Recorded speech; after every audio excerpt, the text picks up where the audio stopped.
আসসালামু আলাইকুম। সবাই কেমন আছেন? আশা করি ভালো আছেন। আলহামদুলিল্লাহ আমি ভালো আছি। আমি আজকে আসলাম আপনাদেরকে কিছু কলিং বিষয়ের সম্পর্কে কিছু কথা বলবো। অনুরোধ রইল পুরো ভিডিওটাই দেখার জন্য, তাহলে বিস্তারিত বুঝতে পারবেন। আর আপনি যদি আমার চ্যানেলে নতুন দর্শক হয়ে থাকেন, অবশ্যই চ্যানেলটাকে সাবস্ক্রাইব করে দেবেন, পাশে থাকা বেল আইকন অন করে রাখবেন। পেজ থেকে দেখলে পেজটা ফলো দিয়ে বেশি বেশি শেয়ার করে সবাইকে দেখার সুযোগ করে দেবেন। চলেন কথা না বাড়িয়ে মূল কথায় চলে যাই। এক ভাই কমেন্ট করেছে, ভাই মালয়েশিয়া পাম বাগানে কী ধরনের কাজ করতে হয়? ভালো সুন্দর একটা কমেন্ট করেছে। আমি ওই ভাইয়ের উদ্দেশ্যে করে সকল ভাইদেরকেই বলবো, যারা মালয়েশিয়া পাম বাগানের কাজে আসবেন অবশ্যই জানা উচিত বা জানা দরকার। সর্বপ্রথম হলো আপনার আগাছা পরিষ্কার করা, এরপরে গাছের গুঁড়ে সার দেওয়া, গাছের ফল কাটা, আর ফল কাটার একই সাথে গাছের যে ডালা বা ডাগ্গা কই আমরা যে জায়গায় বলে থাকি, এগুলা পরিষ্কার করে ওটার সাথেই। যেমন আপনার নিচে যে আগাছা মানে ঘাস পরিষ্কার করা হলো আপনার মালয়েশিয়াতে অন্য সিস্টেমে। বাংলাদেশে যেমন আমরা কোদাল দেয়া কুবাইয়া মাটি আলগা করে দেই, এই দেশে ওইটা করা লাগে না। কোদাল দেয়া কুবিয়া মাটি আলগা করা লাগে না, এবং আমরা ঘাস পরিষ্কার করি কাঁচি বা নিড়ানি দিয়ে। মালয়েশিয়াতে এই ধরনের কোনো কাজ নাই। হাত দিয়ে কাটা লাগবো না, বা কাঁচি দেওয়া বা কোদাল দিয়ে কোবান লাগবো না। আপনার ঘাস কাটার সিস্টেম হলো হয়তো মেশিন দিয়ে কাটে, আর নাইলে স্প্রে করে, বেশিরভাগই স্প্রে করে মেশিনের সাইজে আপনার বিষ দিয়ে স্প্রে করে গাছগুলোরে মেরে হালায়।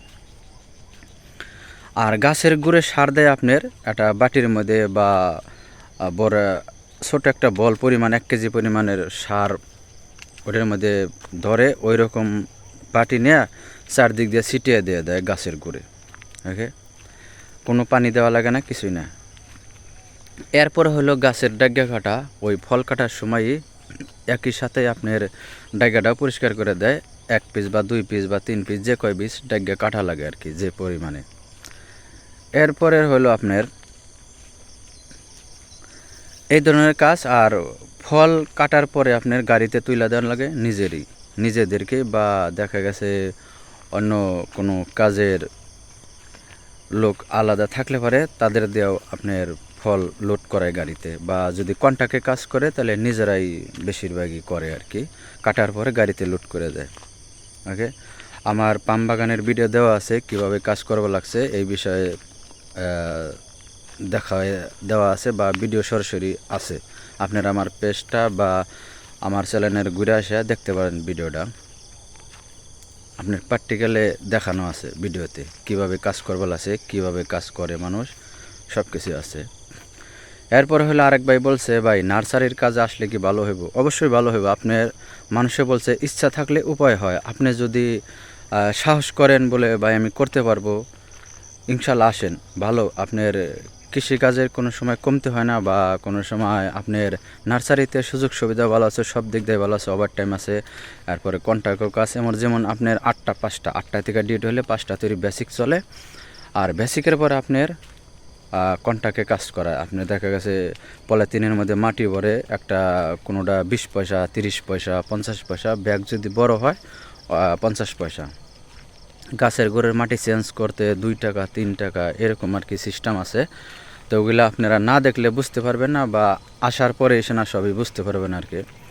তবে যাই হোক, কাজ এমনি বেশি কিছু না, নার্সারির কাজও সেম। আপনার গাছে স্প্রে করা লাগে, ওষুধ দেওয়া লাগে, পোকা যাতে পোকা ধরে নষ্ট না হয়। অনেক কাজ আছে, যেমন আপনার গাছ সে কলপ দেওয়া, চারা নতুন রোপণ করা, মাটি ব্যাগের ভিতরে ভরা, এরপরে এক বাগানে থেকে গাছ আরেক বাগানে নেওয়া আছে, এইরকম ধরনের কাজ। এরপরে গাছ বিক্রি হলে পরে ওই গাছগুলো লরিতে লোড দেওয়া, আপনার বিভিন্ন ধরনের কাজ আছে। তবে কৃষি কাজ তো, যেমন আপনার ধান খেতে অনেক গাছ নিড়ানি, ধান কাটা, আপনার রোপণ করা, চারা ছোটোবেলায় লাগানো, বীজ দেওয়া, এই ধরনের কাজ সেম মালয়েশিয়াতেও ওই কৃষিকাজই ওই ধরনের একই কাজ, সিস্টেম একই। কিন্তু আপনার বাংলাদেশে বেশিরভাগ আমরা হাতে করি, বিদেশে মেশিনে বেশিরভাগই মেশিনের সাহায্যে কাজ করা হয়। তবে আশা করি আপনাদেরকে আমি বুঝাইতে পারছি ভিডিওতে।